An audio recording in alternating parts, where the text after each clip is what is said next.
గత వారం AP CM dairy ఎలా సాగిందో చూస్తే ఇకపై 2 గంటల్లో విజయవాడ నుంచి హైదరాబాద్కి వెళ్లేలా రహదారుల నిర్మాణం, ఆపై అన్నదాత సుఖీభవ, గండికోటకు పర్యాటక శోభ, పేదల సేవలో ముఖ్యమంత్రి, రాయలసీమకు జలకళ, రాజధాని సుందరీకరణ, ఫైనల్గా సింగపూర్ టూర్ విజయవంతంగా ముగించుకొని ఏపీకి చేరుకున్న ముఖ్యమంత్రి. ఆ పూర్తి వివరాలేంటో ఇప్పుడు చూద్దాం.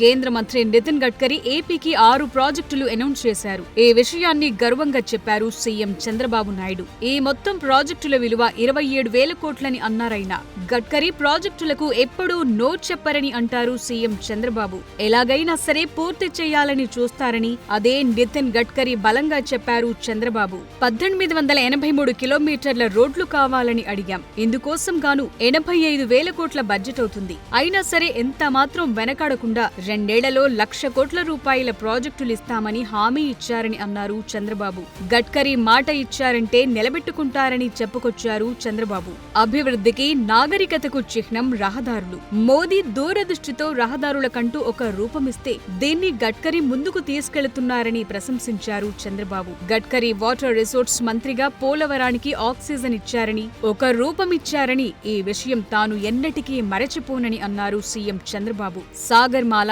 భారత్ మాల వంటి ప్రాజెక్టులు గడ్కరీ ఆధ్వర్యంలో జరిగాయని అన్నారు సీఎం చంద్రబాబు. నెల్లూరు నుంచి తిరుపతికి గతంలో 10 గంటల సమయం పట్టేది. అదే ఇప్పుడు ఆ సమయం బాగా తగ్గింది. గత 5 ఏళ్లలో రోడ్లు అధ్వానంగా మారాయి. నేషనల్ హైవే దిగితే నరకం కనిపించేది. అదే ఇప్పుడు కేంద్ర మంత్రి గడ్కరీ సహకారంతో మనం రోడ్లను మరింత మెరుగుపరుచుకుంటున్నామని అన్నారు. రవాణా ఖర్చులు తగ్గాలంటే లాజిస్టిక్స్ పెరగాలని, అంటే పోర్టులు, రోడ్లు బాగుండాలని అన్నారు చంద్రబాబు.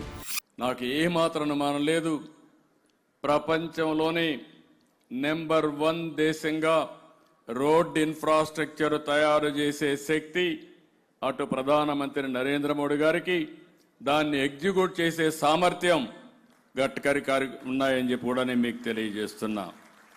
ఈరోజు మీరు ఒక్కసారి చూసినప్పుడు 2014 నాటికి మన ఏపీలో 4,193 కిలోమీటర్లుంటే దాన్ని 5 సంవత్సరాలు బాగా పెంచాం.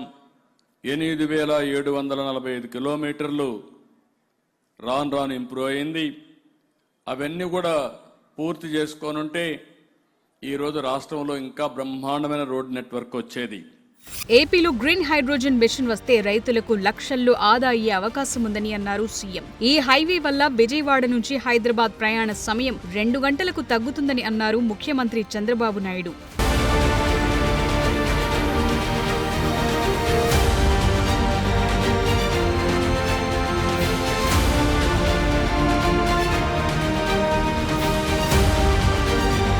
నేను బతుకున్నంత వరకు అన్నదాతలను నిలబెట్టే బాధ్యత నాది అన్నారు ఏపీ సీఎం చంద్రబాబు. పంట పండినా, పండకున్నా, తుఫాన్లొచ్చినా, ప్రకృతి సహకరించకున్నా రైతు వ్యవసాయం మానడు. కరోనా టైంలో కూడా నాగలి భుజాన వేసుకుని దేశానికి అన్నం పెట్టాలన్న తపనతో ముందుకు కదిలాడు. అలాంటి అన్నదాతకు అండగా ఉండే బాధ్యత నాది, మా ప్రభుత్వానిదని అన్నారు ఏపీ సీఎం చంద్రబాబు. రైతే రాజు కావాలన్న ఆశయంతో తనకు ఎన్ని కష్టాలున్నా సరే ఎన్నికల ముందు వారికిచ్చిన మాట నిలబెట్టుకుంటానని అన్నారు. ప్రకాశం జిల్లా దర్శి మండలం తూర్పు వీరాయపాలెంలో అన్నదాత సుఖీభవ, పీఎం కిసాన్ కార్యక్రమాన్ని ప్రారంభించారు ముఖ్యమంత్రి. అన్నదాత సుఖీభవకు సంబంధించి తొలి విడతలో చెక్కులు అందజేశారు. అభివృద్ధి చేస్తాను. అభివృద్ధి తెలిసిన పార్టీ తెలుగుదేశం పార్టీ. సంక్షేమం చేస్తాం. సంక్షేమానికి నాంది పలికిన వ్యక్తి నందమూరి తారక రామారావు. Party Telugu Desam party. ఈరోజు నేను కష్టపడుతున్నాను. నా కష్టం కొంతమంది కోసం కాదు, రాష్ట్రంలో ఉండే ప్రతి ఒక్కరికి న్యాయం చేయాలి. మీ ముఖంలో ఆనందం చూడాలి, మీ జీవన ప్రమాణాలు పెరగాలి. కంటిన్యూగా నిరంతరం మిమ్మల్ని ఎంపవర్ చేసే దిశగా ముందుకు తీసుకుపోతా. ప్రముఖ పర్యాటక ప్రాంతమైన గండికోటను సందర్శించారు ఏపీ ముఖ్యమంత్రి నారా చంద్రబాబు నాయుడు. పర్యాటకుల వసతి సౌకర్యాలపై స్థానికులతో మాట్లాడి వివరాలు అడిగి తెలుసుకున్నారు. తరువాత పర్యాటక రంగంలో పెట్టుబడిదారులతో సమావేశాన్ని నిర్వహించారు. ఈ కార్యక్రమంలో పర్యాటక శాఖకు చెందిన అధికారులు కూడా పాల్గొన్నారు. Gandikota festival this time, one of the biggest festival we want to celebrate. By that time, this area will be transformed. We are having some time also now. This time, we are going to use it Gandikota Utsavalu 26-27 December. We are announcing date. Already we have announced date. Earlier I have done very well here. I started so many things. And also now I am making Gandikota one of the biggest center. As a matter of fact, among 7, this will be unique one. Kadapa జిల్లా జమ్మలమడుగు మండలం గూడెం చెరువులో పేదల సేవలు అనే కార్యక్రమంలో పాల్గొన్నారు CM Chandrababu. పెన్షన్ల పంపిణీ తర్వాత ప్రజా వేదిక సభలో పాల్గొని ప్రజలను ఉద్దేశించి ప్రసంగించారు. ఈ ప్రభుత్వం డబ్బులు ఇవ్వడమే కాదు, ఇచ్చిన డబ్బులకి బాధ్యతగా ప్రతి ఒక్కరికి చేర్చడానికి ఇస్తున్నానని చెప్పి కూడా నేను మీకు తెలియజేస్తున్నా. ఇంకో పక్కన మీరు ఒక్కసారి చూస్తే ఈరోజు నేను తీసుకున్న ఈ కార్యక్రమంలో మీకు ఒక అవగాహన ఉండాలి. మీరు ఇంటింటి దగ్గర మీరే చెప్పే పరిస్థితి రావాలి. ఈరోజు నేను చెప్పినట్టు ఆంధ్రప్రదేశ్లో 32,143 కోట్ల రూపాయలు సంవత్సరానికి పింఛనిచ్చే ఏకైక రాష్ట్రం భారతదేశంలో ఆంధ్రప్రదేశ్ రాష్ట్రం.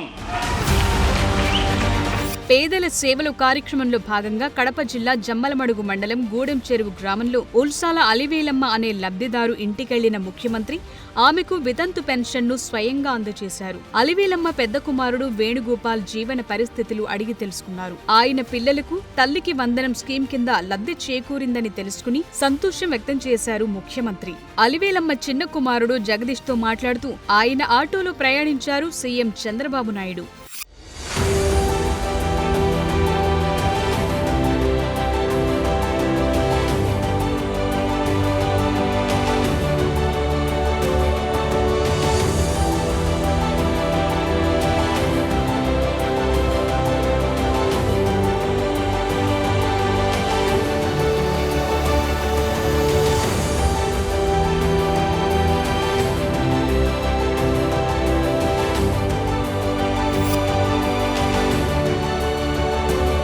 కృష్ణా గోదావరి నదుల్లో వరద కొనసాగుతున్నందున రాయలసీమలోని ప్రాజెక్టులకు నీటిని తరలించే అంశంపై సమీక్ష నిర్వహించారు ఏపీ సీఎం చంద్రబాబు. ప్రస్తుతం రాష్ట్రంలోని ప్రధాన ప్రాజెక్టులో 771 టీఎంసీల మేర నీటి నిల్వలున్నాయి. మధ్య తరహా నీటిపారుదల ప్రాజెక్టుల్లో 43 టీఎంసీలు, చిన్న నీటి చెరువుల్లో 67 టీఎంసీల మేర నీరు నిల్వ ఉంది. ప్రతి నీటి బొట్టును సద్వినియోగం చేసుకునేలా ప్రణాళిక రచించాలని ఆదేశించారు సీఎం.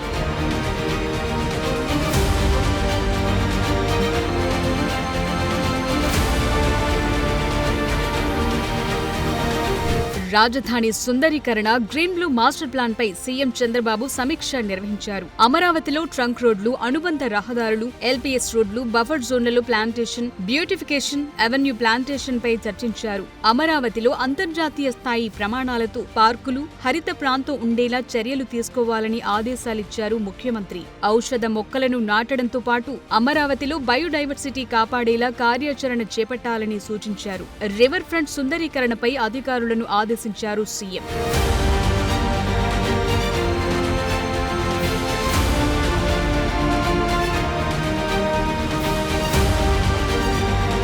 4 రోజుల సింగపూర్ పర్యటనను విజయవంతంగా ముగించుకుని అమరావతి చేరుకున్నారు సీఎం చంద్రబాబు. గన్నవరం విమానాశ్రయంలో మంత్రులు, ఉన్నతాధికారులు, ఎమ్మెల్యేలు ముఖ్యమంత్రికి స్వాగతం పలికారు.